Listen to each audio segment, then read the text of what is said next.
στην ουσία. Πλάκα μου η ιστορία, άκουσα μια, είμαι μια χαρά.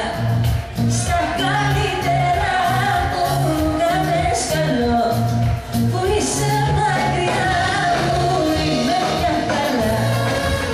Κι όλα μερικά σε είχα σβήσει πια και πηγαίνω πια.